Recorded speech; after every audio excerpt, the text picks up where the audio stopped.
안녕하세요. 아, 오는 길에 보니까 벌써 가을 냄새가 아주 솔솔 나더라고요. 7월 달에 시작한 중국 인물사 강좌가 어느덧 오늘 12회 마지막 시간입니다. 네, 코로나 때문에 2주 그때 휴가 나는 바람에 이제 10월까지 이렇게 넘어왔는데요. 오늘 마지막 강좌는 송나라의 개국 군주인 태조 조광윤과 또 만국 군주인 휘종 조길에 대해서 저희들이 알아볼까 합니다. 우선 한번 그 시대 지도를 한번 보면은요, 당나라가 907년에 멸망하고 난 후에 5대 십국 시대라는 또 하나의 혼란기가 시작됩니다. 5대라는 건 여기 중원 화북 지역에 세워진 왕조인데요. 이제 후량 5개 왕조입니다. 왕조 이름은 후량, 후당, 후진, 또 후한, 후주 이렇게 요 화북과 중원 지역에 하나하나 차례차례 연이어서 5개 나라가 들었습니다. 5대의 마지막 왕조가 후주이고요. 오늘 우리 태조가 이 후주의 장군 출신입니다. 그리고 이 남쪽으로는 10개의 나라가 있어요. 요 위에 북쪽에 하나 있고요. 북한이라고 하나 있고, 여기가 요 초록색으로 된 10개의 나라. 이래서 여기가 5대, 여기가 10국. 이래서 5대 10국 시대라고 그렇게 합니다. 자, 이 5대 10국, 그러니까 모두 이제, 다 이제 처음부터 하면 15개 나라가 되죠. 여기는 차례차례 이어져서 이렇게 한 나라씩 이어져서 이제 5개 나라가 있고, 전체적으로 이제 15개 나라인데, 대부분이 그 절도사들이 세운 나라입니다. 절도사라는 거는, 지방에 파견된 파견돼가지고 민정을 겸하는 군사 지도자들이죠. 당나라 때 알록산과 사사명의 일으킨 반란이라고 해서 안사의 난이라고 하죠. 그 알록산도 절도사 출신이죠. 당 말부터 굉장히 절도사들의 세력이 커집니다. 그래서 곳곳에서 절도사들이 자기 세력을 넓히고 있는 그런 시대입니다. 자, 이 5대 10국 시대도 중국 역사상의 하나의 암흑기로 보이는데, 이거를 이제 종식시킨 사람이 조광윤이라고 할 수 있습니다. 송태조, 조광윤. 그러면 송태조, 조광윤 어떤 사람인가? 이제 자, 다시 한번 보면요. 송나라 960년에서 1279년까지 약 299년, 약 300년 이어진 나라죠. 당이 멸망하고 907년부터 송이 960년 송태조가 건국했어요. 그래서 이 송이 이 천하를 아까 5대 19 그 천하를 통일할 979년인데 요까지 중국은 5대 19의 난세. 자, 아까 말씀드렸듯이 5대는 화북과 중원을 중심으로 한 5개 왕조. 자, 이렇게 이어지고요. 10국은 중원 남쪽에 10개국, 전초, 후초 뭐 쭉 해서 이렇게 10개 나라가 있습니다. 그런데 전에도 말씀드렸듯이 이 나라 이름에 후자 붙고 뭐 전자 붙고 뭐 이런 거는 그 당시 이렇게 붙인 게 아니고 같은 이름의 왕조가 있기 때문에 구별하기 위해서 붙인 거라는 거 이렇게 이해해 주시면 되겠습니다. 자, 5대 10국 대부분은 당말에부터 득세한 절도사들이 세운 나라고요. 이거를 종식시킨 인물이 후주의 장군 조광윤이다 말씀드렸습니다. 자, 송태조 조광윤. 조광윤 집안은 대대로 정저부 때부터 제대로 군공을 쌓은 무관 출신 집안입니다. 아버지 조홍은도 이 후주, 조광윤은 이제 후주 때인데 아버지는 바로 그 전에 그러니까 그 5대의 그 후당이라는 나라 있잖아요. 그 후당의 건위대장을 역임했어요. 그리고 조광윤은 20세 무렵부터 5대의 마지막 왕조인 후주의 2대 황제, 세종, 이름은 시영. 그 세종 휘하에 들어가서 그 이제 세종을 따라서 막 이렇게 전쟁터를 다니고 그러면서 경력을 쌓아가지고 후주 군대의 총사령관을 역임하게 됩니다. 이 세종 이름 시영 이 황제를 굉장히 아주 참 그 5대 시대의 제1의 명군으로 불리는 사람입니다. 아주 개혁 정치를 폈고요. 천하 통일의 꿈을 가졌었어요. 그런데 아깝게도 39세 때 병사하게 됩니다. 아주 이른 나이에. 그때 조광요는 이미 우주 최고의 어떤 군사 실력자로 성장했었어요. 그래서 세종이 죽기 전에 조광윤에게 자기의 7살 난 어린 아들 시종훈, 네, 시종훈 자기 그 후계자 시종훈을 부탁합니다. 그리고 이제 그 세종이 죽고 난 후에 7살의 어린 황제 공제가 이제 즉위하게 됩니다. 자, 진교병변이라고 그 병변 군사들이 일으킨 말하자면 뭐 쿠데타 뭐 그렇게 하면 되겠습니다. 960년 정월 초하루입니다. 이 송나라에 아주 급한 소식이 날아왔어요. 요 나라와 저 북방에 있는 요 나라와 북한인 두 나라가 연합해가지고 송나라를 지금 침공하러 남하한다는 소식들. 그래서 이제 조광윤이 총사령관이니까 군대를 이끌고 이제 북상합니다. 해가지고 수도 개봉 그 부근에 진교라는 곳에서 이제 수경을 합니다.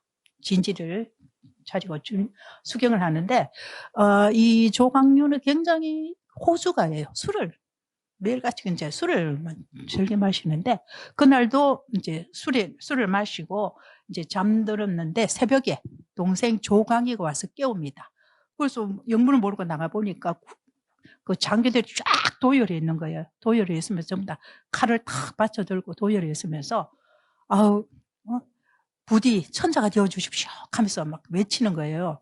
그러더니 갑자기 뭐 생각할 겨를도 없이 누군가가 황포라는 거는 황제가 입는 그 옷 있잖아요. 누런 비단에다가 용무리 같은 그림 거 있잖아요. 그 황포를 입히고는 막 떠나갈 듯이 막 만세 소리를 외칩니다. 그래가지고 조광윤이 뭐 올떨결에 그걸 이제 수락한 거예요. 그래서 이제 다시 개봉으로 회군합니다. 다시 회군해가지고요.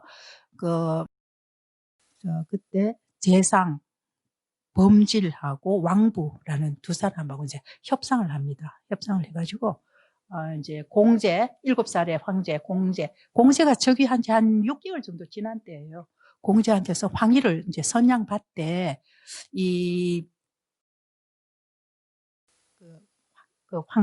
시시 가문 있잖아요. 이 황제 가문 보호해달라. 그리고 대신들 죽이지 말라. 이렇게 해가지고 이제 이제 선양을 받아서 조광윤이 송나라를 건국하고 송태조로 즉위합니다. 그때가 나이 33세. 자, 방금 이 이야기가 송나라의 정사인 송사에 기록된 그 내용입니다. 진교 병변이라는 내용입니다. 그런데 여기서 참 아주 그냥 선양받고 굉장히 정말 정말 우연처럼 이렇게 됐는데 실제로는 이게 황희찬탈 쿠데타라는 겁니다. 황희찬탈 쿠데타.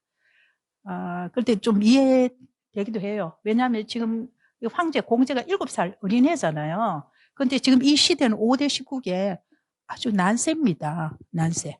그럴 때 어린 그 황제로서는 이거 어떻게 나라를 어떻게 통치할 수가 없잖아요. 아무리 섭정을 한다 해도.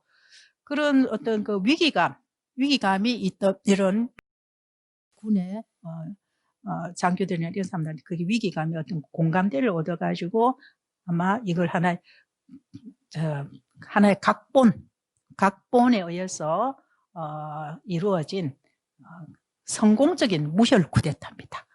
중요한 거는 성공적인 무혈 쿠데타. 자, 이게 당시 진교 병변을 이제 상상해서 그린 그림입니다. 이제 이 사람이 아마 태조 조광윤이고요. 여기 이제 누군가 황포를 입힙니다. 그죠? 누른 도포. 그리고 이제 나중에 병마에 태워가지고 이제 합니다. 예. 진교 병변. 자, 송태조 치세인데요. 자, 여기서 배주석 병권 하는 아주 유명한 그게 있는데, 자, 이 송태조가 즉위하고 보니까 그 5대 19개 그 참 혼란, 난세, 이런 것들이 그 원인을 이렇게 보니까 이게 결국은 어떤 절도사라든지 이런 군벌들이 큰 난립한 그 탓이다. 이렇게 생각했어요. 그래서, 어느 날 태조가 그 개국 공신들하고 또 이런 절도사 이런 사람들을 연회에 초대했습니다. 아주 거창의 연회를 열고 아주 참 주흥이 토독해집니다. 한창 이제 분위기가 무르익었을 때 송태조가 말을 꺼냅니다. 참 여러 그대들 덕분에 아니었으면 내가 황제가 어떻게 될 수 있었겠어. 그런데 내가 황제가 되고 보니까 이 자리도 결코 좋은 것만은 아닌 것 같소. 이러니까. 그러니까 신하들 전부 다 무슨 말인지 몰라가지고 놀라가지고 이렇게. 그럴 때 이제 그 중에 이제 석수신이라는 사람이 폐하의 자리는 하늘에서 정해주신 자리입니다. 하면서 이제 그렇게 얘기하니까 이제 송태조가 그런데 여러분들도 만약에 누군가가 여러분에게 이렇게 황포를 입혀주면 여러분들도 황제가 되고 싶어 하지 않겠소? 하고 이러는 거예요. 그러면서 덧붙여서 하는 말이 이제 군의 일은 좀 접고, 좋은 집도 마련하고, 아주 그렇게 풍족하게, 즐겁게 그렇게 사는 것이, 여생을 보내는 것이 좋지 않겠소? 이렇게 이제 얘기를 합니다. 그제서야 그 좌중에, 그 참석한 사람들이 황제의 진위를 깨달았어요. 그래서 그 이튿날 그 참석했던 모든 사람들이 스스로 자발적으로 그 군사 지휘권, 즉 병권을 내놓습니다. 예. 그래서 원래 그 새로운 나라를 개국하면은 개국 초에는 굉장히 유혈 사태가 많아요. 예. 전 왕조의 그 왕족이나 이런 뭐 귀족들도 막 죽이고요, 대신들도 죽이고 막 그런 그 유혈 그 사태가 많은데 이 송태조는 아주 이런 참 화기애애한 자리를 마련해가지고 그 군벌들의 병권을 다 회수한 겁니다. 그래서 지방에서 군웅들이 할거해가지고 반란을 일으킬 수 있는 소지를 없애버린 거예요. 그렇게 하고 그 거둬들인 병권을 다 중앙에 복속시켜가지고 중앙 집권을 강화합니다. 자, 그것이 배주석 병권이고요. 그리고 이제 과거제도도 개혁합니다. 과거제도는 수나라 문제 때 처음으로 이제 만들어졌죠. 그래서 수나라, 당나라 쭉 이렇게 왔는데 이 송나라 때 와서 이제 이 송태조 때 과거제도 개혁하면서 정말 그 관료 선발 제도로 재기능을 하게 되는 겁니다. 자, 황제가 직접 시험관이 돼서 합격자를 결정하는 거예요. 황제가. 그런 그 전시와 의시 이런 횟수를 열렸어요. 그리고 황제가 직접 이렇게 해가지고 합격자 정하니까 부정부패가 줄어들 수밖에 없죠. 그리고 과거에는 과거 급제자들이 과거 시험위원을 자기의 뭐 서성, 뭐 후견인으로 그렇게 그 예우하는 그런 관습이 있었는데 그렇게 하다 보면 어떤 사당이 만들어지잖아요. 이제 그런 관습도 금지합니다. 그래서 이 송대부터 과거 제도가 재기능을 하게 됩니다. 송대할 때부터. 그러면서 이때부터 문인이 무인보다 우위에 서게 되는 문치주의가 확립됩니다. 지금까지는 절도사들이 막 득세를 하고 이러면서 무인들의 힘이 굉장히 셌거든요. 그런데 이렇게 과거제도 개혁하면서 문치주의를 확립하게 됩니다. 그러면서 송나라 지속적으로 문인이 우위에서는 문치주의가 완전히 확립됩니다. 그런데 이거 이제 나중에는 그게 좀 또 문제가 생겨요. 너무 문치 쪽으로 가다 보니까 무가 너무 약해지는 거예요. 그래서 송의 군사력이 굉장히 약해집니다. 그래서 송이 나중에 멸망하게 되는 한 원인도 제공하게 되죠. 자, 그리고 행형제도, 그죠? 관리들의 부패나 태만 이런 걸 아주 가혹하게 처벌합니다. 그런데 이제 염정과 주조 위반자 이런 거는 처벌 감해 주었고, 사형 집행도 함부로 하는 게 아니라 군중에서 사전 검토 의무하고요.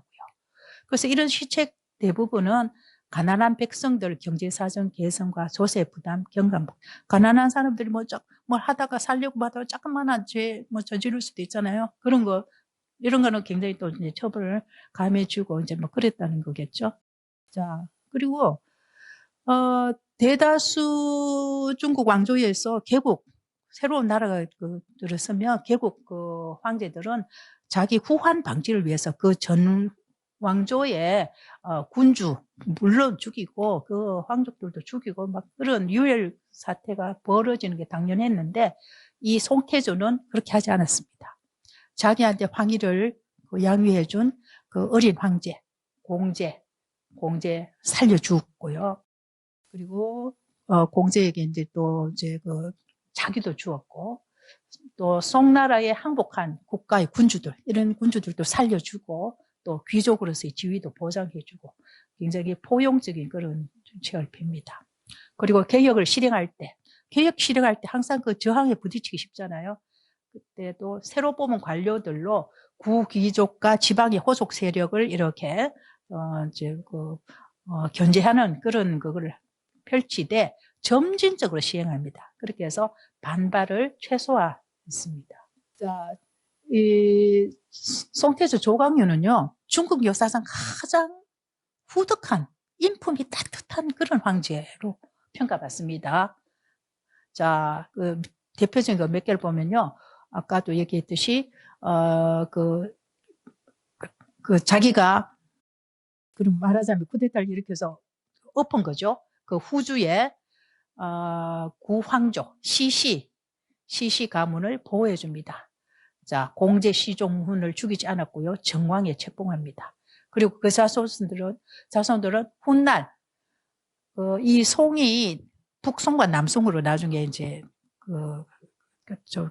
구별되는데 같은 송이에요. 근데 이제 편의상 남송과 북송과 남송을 하는데 훗날에 이제 남송이 멸망할 때까지 송황 시대 지속적인 보호를 받습니다. 시시 가문. 예, 거의 300년 동안을. 그것도 참 쉽지가 않죠. 그리고 이 시종훈 한때 그 황제였던 공제 시종훈이 16살로 병사했을 때는 이미 황제가 아니지만 황제 예우로 장례해 줍니다. 그리고 이제 이 조광유는요, 그 진교 병변으로 해서 황위를 했잖아요. 그래서 항상 황위 찬탈했다 하는 비난을 늘 받습니다. 그런 비난을 받고 있을 때 이제 어느 날 출궁을 했습니다. 말을 타고 이제 출궁을 했는데 갑자기 어디선가 화살이 날아와가지고 그 황룡 귀에 탁 꽂히는 거예요. 그러니까 그 건의대 이런 사람들 막 깜짝 놀라가 이럴 때 송태조가 아주 태연하게 내게 활 쏘는 법을 가르쳐 주었구나 하면서 그 활 쏘는 자 잡지 마라 그렇게 명했습니다. 자, 그리고 어느 날 연애를 베풀었는데 후주의 신하였던 왕저라는 사람이 완전히 술에 만취해가지고 옛 죽은 그 세종 시영 옛 죽은 시종을 그리워하면서 막 대성통곡을 합니다. 눈물 흘리면서 막 술주정을 막 이렇게 하니까 신하들이 막 그 엄벌에 취해야 된다고 막 합니다. 그때 태조가 나도 후주 때 왕자와 같이 후주의 신하였다. 옛 주인을 위해서 통곡하는데 그게 무슨 문제가 있겠느냐. 그냥 놔둬라. 그리고 그 조광윤, 송태조는 변복으로, 그러니까 옷을 그냥 왜 황제 옷 안 입고 왜 그잖아요. 이제 말하자면 변장 해가지고 신하들 그 집을 찾아가기도 했다는 거예요. 민생도 살피고. 그리고 특히 이제 신하, 자기의 신복인데 조보의 집을 가끔씩 찾아갔나 봐요. 가가지고 참 저 국사를 논하는 자리가 있는데 여기 보면 설야 방보도 눈 오는 밤에 방보 조보의 집을 방문한 그림 하는 게 있습니다. 한번 볼까요? 이거 송태조 조광윤이고요.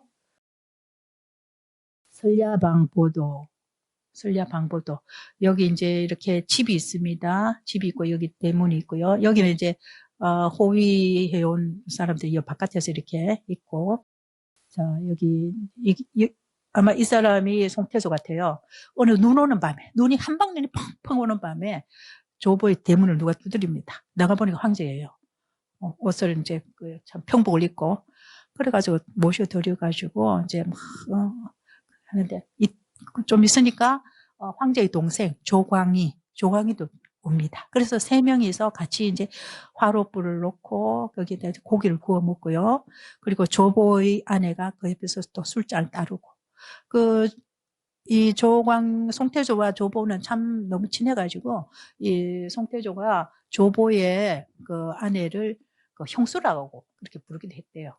그러면서 이제 고기도 구워 먹고 화기애애하게 술잔도 나누고 이렇게 하면서 국사를 또 그렇게 논하고 아주 소탈한 그런 황제의 모습 보여줍니다. 자, 석각유훈이라는 게 있어요. 돌에 새긴 유훈.